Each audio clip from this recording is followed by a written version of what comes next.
Well, let's find out what other issues. Absolutely. I'd like to. I've got Jory raising her hand up here.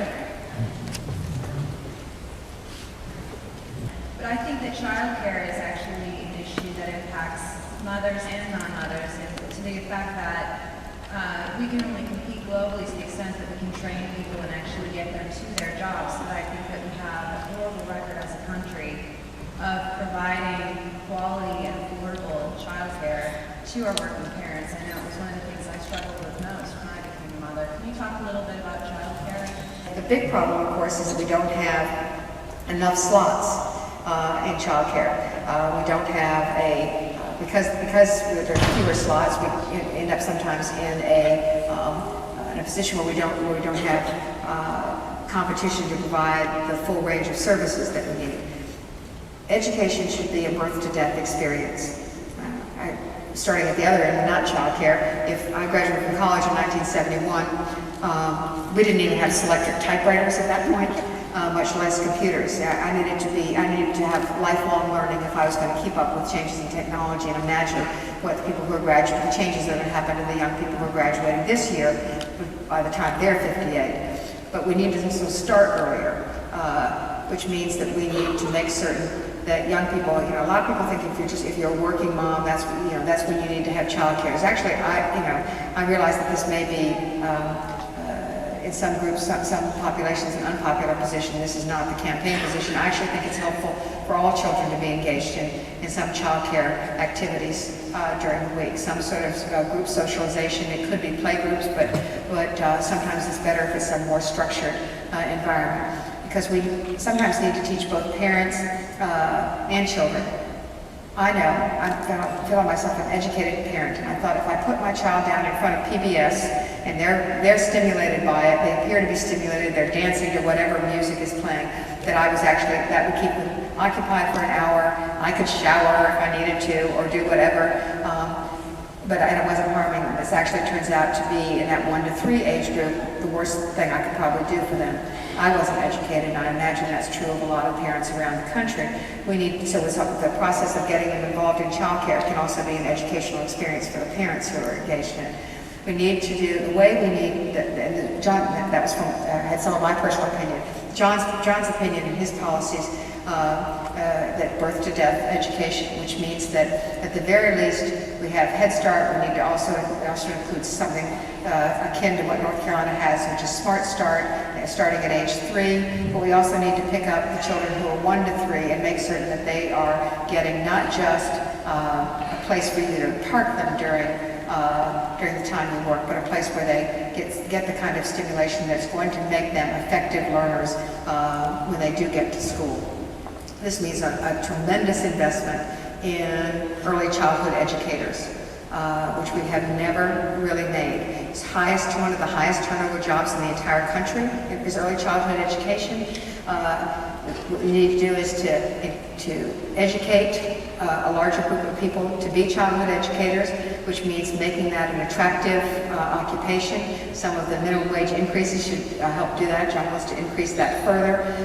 But in addition, make their schooling to teach them how to be early education instructors, make that a bargain in a sense, that will pay for them to go to school if in exchange they will guarantee that they will teach for a period of time. They get loan forgiveness for a commitment to teach over a period of time.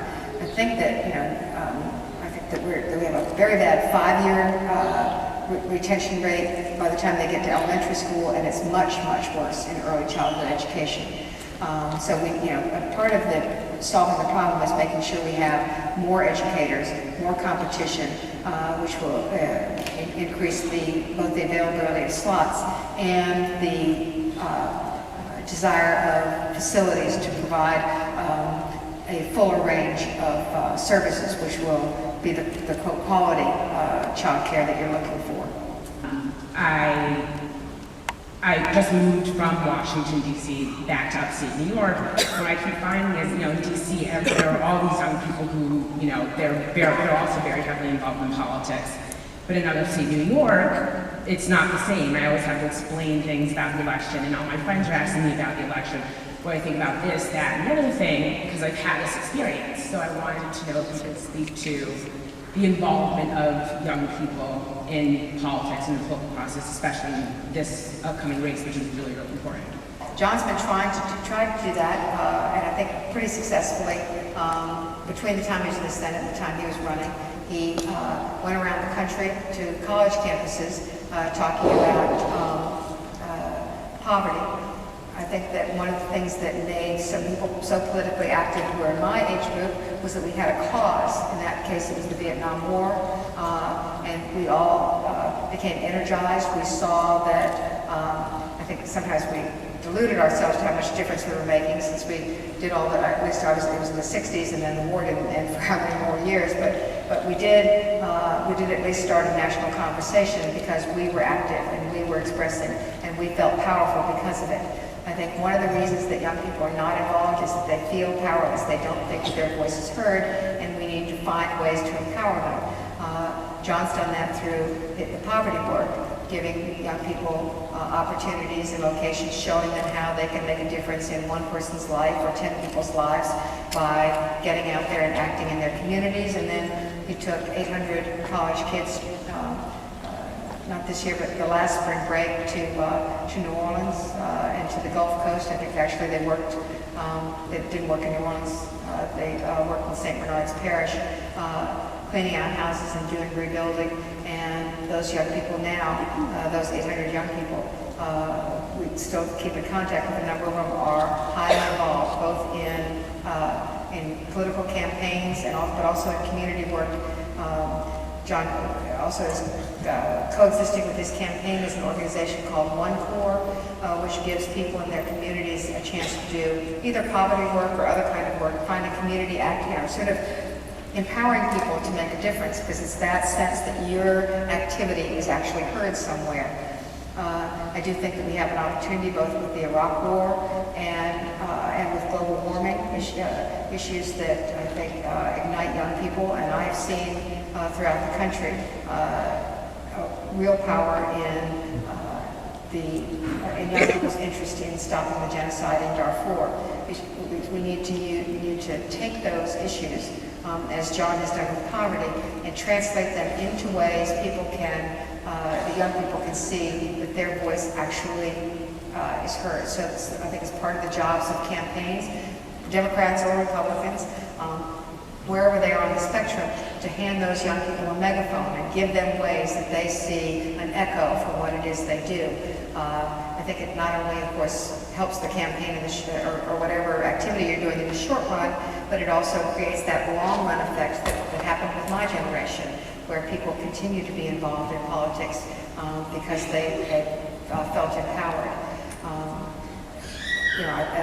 I'm happy with the ways that we have. I'd like to see even more involvement of young people. I will say one other thing, and that is that our oldest daughter, Kate, is on the board of Generation Engage, which is trying to, and I recommend y'all go to that website. One of the things it tries to do is to engage in the political process a group of people who are sometimes most affected by the political decisions, but least likely to be involved in politics, and those are young people who do not go to college.